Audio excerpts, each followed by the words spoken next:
Hello everyone, this is Venom Geek Media here, and today I am doing another Q&A. I wonder who I got that idea from. Anyway, so today we are looking at the Tomed incident and some of the comments that you put on the pinned comment under the videos. So we'll get into it, there's quite a bit to get through, so let's just jump right in. Right, first question is from Nathaniel Mead. And that is, am I ever going to cover the logistics, the fleet logistics of the major powers? Honestly, how do you guys feel about it? Like, logistics is not really something I know much about, although I recognize its importance. And perhaps if, I could speak with somebody who knows something about logistics, maybe a certain Australian YouTuber, I'd possibly, then perhaps we could delve into fleet logistics, because I think it is interesting, and there's multiple levels on which you can discuss it. The construction of starships to their equipping and their operation and supporting them when deployed. All these things must be considered, especially like the use of auxiliary vessels, fleet support vessels, which again are kind of neglected in Star Trek, which is a shame because they're pretty cool ships, and they would break up the what can often be in the shows a lot of visual monotony of all the same ships constantly showing up. It's nice to see a tanker show up now and then. So the next question is from No Stripe 361. And the question is that, did the Tomed incident and the resultant Treaty of Algernon, did this lead to the militant element within Starfleet disbanding? Simply put, yes. So, to go into a bit more detail, obviously you have this militant faction within Starfleet. It's kind of always been there. It's most pronounced during the movie era, the monster maroon uniforms. And, the very obvious threat of invasion by the Klingons, who have actually a larger fleet than the Federation. They have more ships. And so that's what kind of creates that militant faction and leads to the creation of a lot of ships that are quite militarily oriented, like Excelsior. Excelsior is designed to beat the Klingons. It's designed to seize the pace of battle from them. So this is that militant faction that you have, and we see it in Star Trek VI, The Undiscovered Country. And obviously, some of them are involved. Not all of them. I mean, Kirk's a militant Starfleet officer, but he's not involved in the conspiracy. But being the militant faction is to an extent tainted a little bit by controversy, by the fact that some of the members were conspirators in that plot. Now, it is interesting because ultimately what that demonstrates regarding the militant faction and the Hawks, it demonstrates, I'll just leave you with a quote from Crimson Tide, which itself is taken from von Clausewitz, which is that the ultimate goal of war is to serve not political ends but itself. War ultimately serves itself, and we see that in the conspirators of the militant faction like Admiral Cartwright, who want a war so bad that they want a war with the Klingons so much that they are willing to conspire with the Klingons to make sure that war happens. It's quite a funny irony, but it does make sense because both of them would believe that they would have the better of that war. But ultimately, it ties into that meaning that war ultimately exists to serve its own ends rather than the ends of either of the belligerents. So then, when we get to the Tomed incident, that was really the final nail in the coffin, because it demonstrated not just that war seeks to serve itself, but it also demonstrated the dangers of military brinkmanship. The idea after Kittimer is like, okay, well, we're not actually going to go to war, but, if we maintain that capability, that gives us a lot of diplomatic clout, and that gives us a lot of power and influence. And, then when the other side is also doing that, well, now we have a brinkmanship situation, and we could both do it. And, we could both press the button, and, So basically what the Tomed incident then finally puts the nail in the coffin is it demonstrates that there's also the dangers of brinkmanship. Quote Picard from The Enemy. The Enemy. There's that Picard quote about brinkmanship and the dangers thereof. So, yeah, that's ultimately what kind of leads to the military faction being discouraged and driven out of Starfleet, and why they're basically gone by the Next Generation era, or existing in small, obscure pockets. Right, next question is from James Ryan. Did the Klingons ever attempt to acquire tri-cobalt weapons? So, I mean, there's a whole question there about what tri-cobalt weapons are. I won't get into that. Frankly, it's not important as far as the story is concerned, other than they are incredibly destructive weapons. But did the Klingons get hold of them, or try to get hold of them? No.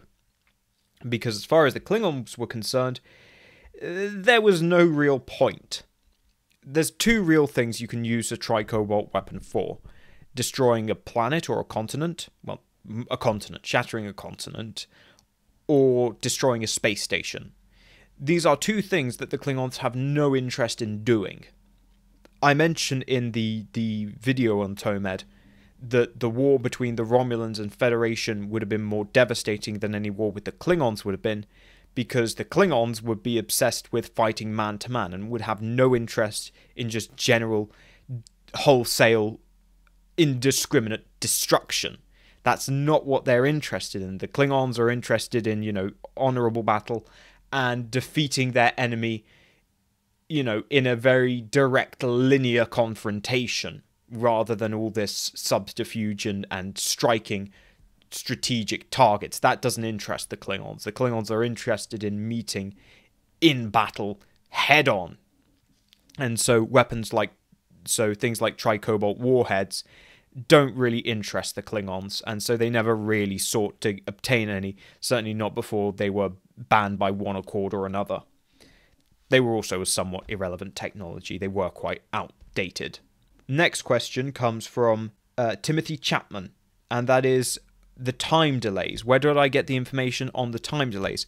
Simply put, the information I got from the time delays was from the episode The Defector, because it's actually mentioned several times, and I rewatched that episode and made sure to check what the time delay was between the starbase on Lyra 4 and the neutral zone, kind of assuming that eventually the Enterprise is on a position parallel to Galorndon Core, wherever Galorndon Core is.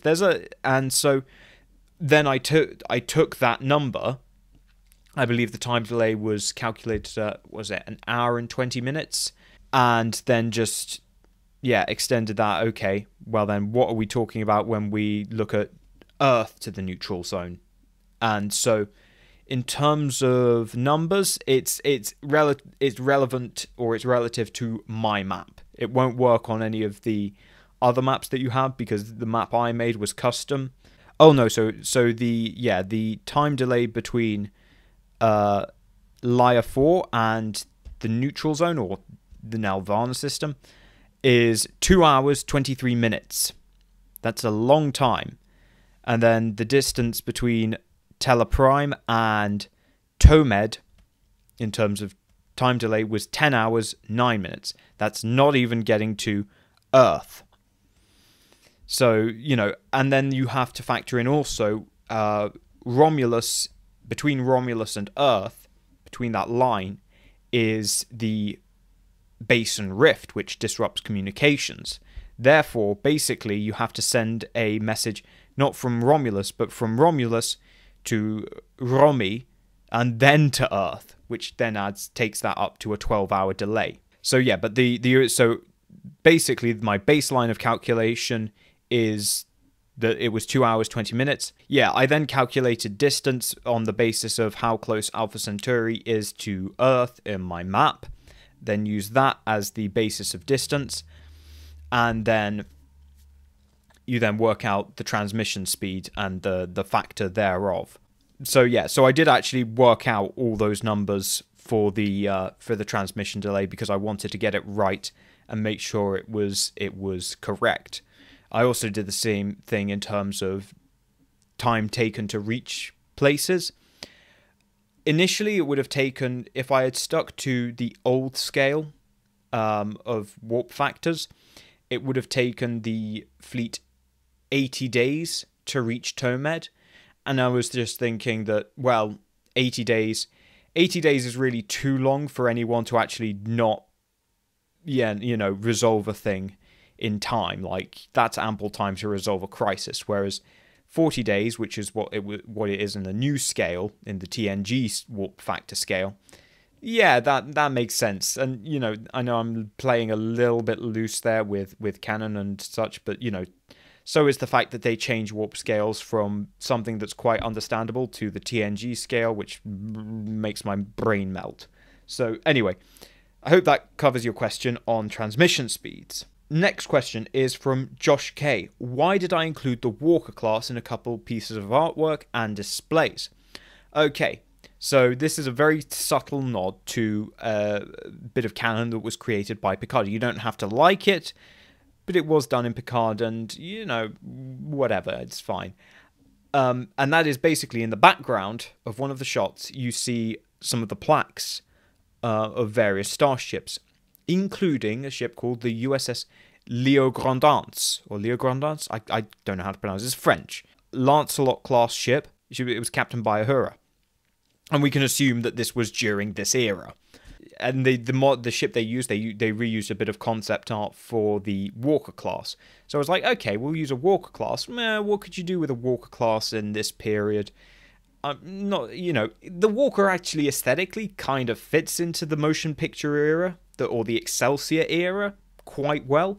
So I wasn't too bothered by that. It fits nicely. You just put it in that nice white color scheme with some blue accents. It works very nicely. And it feels a bit more primitive because it's got that sort of bronze deflector dish, so it feels a bit older, and I figured would work as a communications ship, especially for, what is a large fleet for the time, about 26 ships, and they're traveling long distances away from their normal communication infrastructure, so having a communication ship, very important. So that's why I included it, the implication being that Uhura was actually involved in Sulu's plan to broker a peace with the Romulans secretly. Second question from Josh K. How do these events affect and relate to Narendra 3? So, just to kind of expand and explain for people who haven't sort of realised what it is I've been doing these past few months, is that I'm basically covering what I'm going to call the age of the Nova. Effectively, this is motion picture era to Lost era, filling in the lifespan of the Nova, before we get to the Duridex and what the Romulans are up to. And yes, I will be doing a part on the Battle of Narendra 3 and the Khitomer Massacre. Now, how does it actually connect to those events? You probably don't recall, but in the episode I mentioned that 3 Romulan strike fleets were deployed. Only 2 crossed the neutral zone, and the third was nowhere to be seen. The third was meant to infiltrate through Klingon space, go around the Azure Nebula, and hit the Federation on the flank. Commander Nithara, who was on the furthest flank, didn't link up with any of them. She never heard anything from them. Reason being is because they never crossed the border, because the moment they tried to cross the Klingon border, they were greeted by a Klingon fleet that told them, no, we're neutral in this, go away. Don't try to, use our neutrality as a means to gain an advantage. Piss off. So that's what actually happened, and that's where that third fleet went. And you can understand that the Romulans were somewhat miffed at this, and it's a bit of a sore point as far as the Romulans are concerned. So that's the reason that I won't say any more as to why Khitomer and Narendra happened, but you can kind of get an indication as this is where the bad blood between the Romulans and the Klingons really begins to take hold. Okay, next question is from SeetherFan6. So, who was captain of the Enterprise at this period? John Harriman or Demura Sulu? Right, okay, so this is an interesting one. It varies between different beta canon sources. Some have Harriman only in charge for not very long and have Demura in charge. Others have her taken command later, and other beta canon sources have her killed / missing in action, which is a whole other thing. Now, as far as I'm concerned, what makes the most sense is that she takes over after Tomed, and that is what seems to be shown in at least one beta canon source. There's almost certainly going to be another bit of source that will contradict whatever. But yeah, that she takes over after Tomed. Now, my explanation for this is that, of course, the Enterprise B, as one of the cloaking Excelsiors, was deployed and was sent into the neutral zone to strike targets and, have its own little submarine film adventure. Now, I can imagine what happened was that, much like the USS Ohio, Enterprise B was engaged by Romulan ships trying to track her down. Now, I imagine that this probably shook up Harriman pretty bad. Yes, he's been trained for this, but, the combination of, oh shit, they found me, oh, have they found me, oh shit, oh shit, oh shit, to, I might have to press a button that will kill thousands of people and start a horrific intergalactic war, that just got to him and he just broke. And he was out. He was just done. He was out. And that's what I imagine happened to Harriman during the Tomed incident, and that's why Demura Sulu ultimately replaced him. Is ultimately he just suffered a mental break and couldn't take it anymore. So that's my head canon as far as I'm concerned.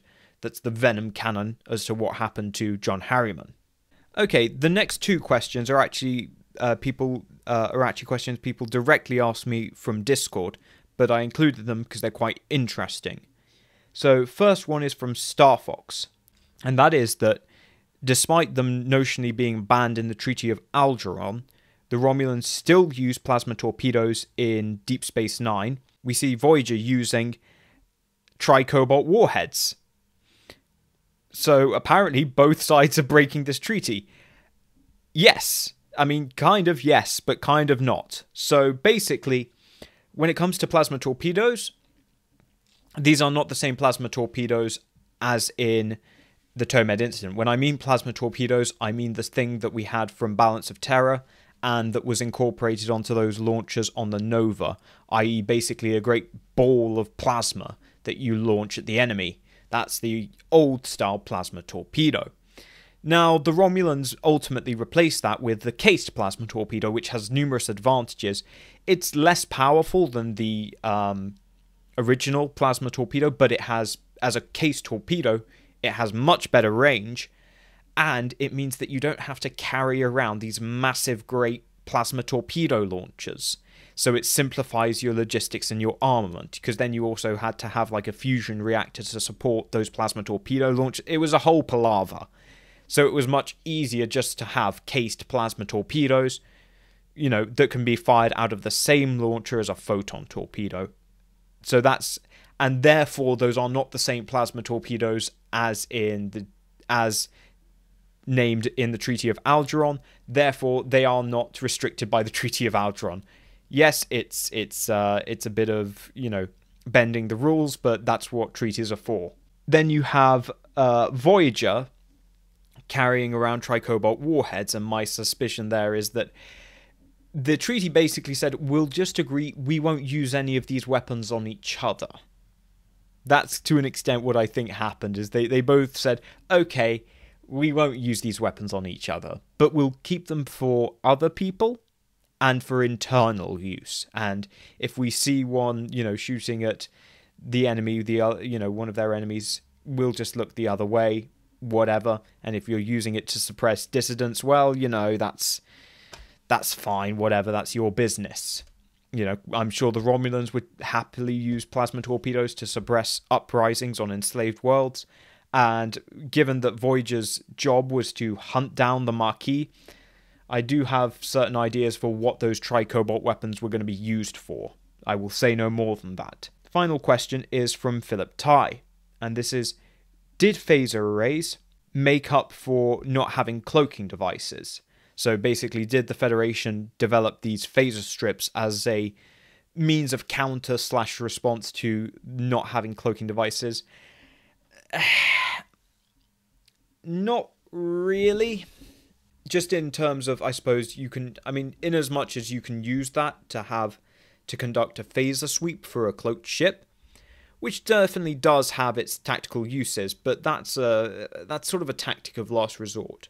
Generally, when you're dealing with a cloaked ship, you would hope to have other tactics available to you than just firing and wasting ammunition. Now, like I say, it does give you that option, particularly later phaser strips.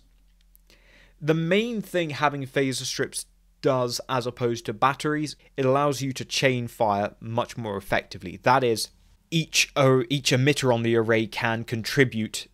It's not 100%, but you can kind of contribute energy to a single blast, and that's how you can get variable yields. Whereas when you're operating with that old turret system, you're only going to get the amount of yield from a turret. Now, in terms of countering a cloaked ship, one aspect in which this does help is in preventing or countering an alpha strike. You know, the enemy ship is decloaking, coming towards you, and is coming towards you with probably an advantageous position.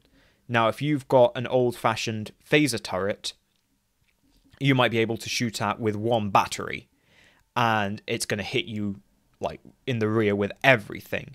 Compare that to using phaser strips, where everything is protected, and you can actually charge up one phaser strip to fire a very powerful shot, a more powerful shot that can kind of almost match their alpha strike, or, you know, come to a level approaching what they would conduct in their own alpha strike, and you can prevent them from pressing on with that attack and force them to veer off. So that's a potential use of phaser strips, although I think it was more generalized, and it was also probably, again, part of this deliberate demilitarization to, you know, arm the ships in a less belligerent fashion. You know, these aren't weapons, these are tools, and the array definitely serves that purpose far more effectively than turrets.